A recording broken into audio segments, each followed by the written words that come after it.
তেলাওয়াত হয় না। আপনার বাসা বাড়িতে কোরআন তেলাওয়াত চালু করেন, আওয়াজ দিয়ে উচ্চ স্বরে, মনে মনে না, আওয়াজ দিয়ে কোরআন তেলাওয়াত চালু করেন, কোরআন পড়েন এবং অডিও চালায় রাখেন। ব্ল্যাক ম্যাজিক, দুষ্টজনের উপদ্রব থেকে বাঁচার জন্য এটা মহা ঔষধ।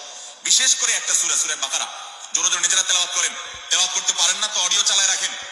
সূরা বাকারার তেলাওয়াত যত বেশি ভাষায় চালু করে রাখবেন, নবী সাল্লাল্লাহু আলাইহি ওয়াসাল্লাম হাদিসে বলা আছে দুষ্টজিন এবং শয়তান ভাষায় প্রভাব ফেলতে পারবে না। এক।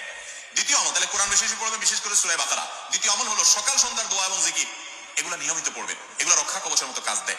তৃতীয় আমল হলো ঘরের কালো জাদু, যেটাকে আমরা বলি, এই কালো জাদু টোনা এগুলো এই পরিমাণ বাড়ছে, আমি সারা দেশে ঘুরে বেড়াই, শত শত হাজার হাজার মানুষের প্রশ্ন আমার কাছে আসে।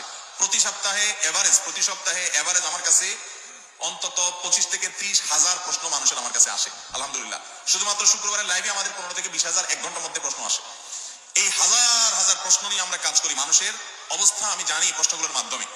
এই দেশে প্রতিটা ঘরে ঘরে ব্ল্যাক ম্যাজিকের রোগী আছে। আল্লাহ যাকে বাঁচাছে তারা ভিন্ন, কিন্তু আমি দায়িত্ব নিয়ে বলতে পারি ম্যাক্সিমাম ফ্যামিলিতে ব্ল্যাক ম্যাজিকের রোগী ভরা, আমরা টের পাচ্ছি না। ছোট পোলাপান, অস্বাভাবিক চিল্লাচিল্লি, অস্বাভাবিক দুষ্টামি, ওই দুষ্টজনের উপদ্রব অথবা ব্ল্যাক ম্যাজিক। অসুস্থ, কোনোভাবে ভালো হচ্ছেন না, বহু ট্রিটমেন্ট করছেন, চেক আপ করেছেন, ডায়াগনোসিস হচ্ছে না। সবসময় নিশ্চিত না, কিন্তু অনেক ক্ষেত্রেই এগুলো ব্ল্যাক ম্যাজিকের রোগী হওয়ার সম্ভাবনা। আপনারা দেখবেন ফেসবুকে ইদানিং এই উৎপাদ বেশি বাড়ছে। বিভিন্ন পোস্টের কমেন্টে দেখবেন পোস্টার দিয়া প্রচার করে তান্ত্রিক অমুক কামরূপ কামাখ্যা থেকে প্রশিক্ষণপ্রাপ্ত। দেখছেন নি? এগুলো হলো শয়তানের খালাতো ভাই, সাক্ষাৎ খালাতো ভাই।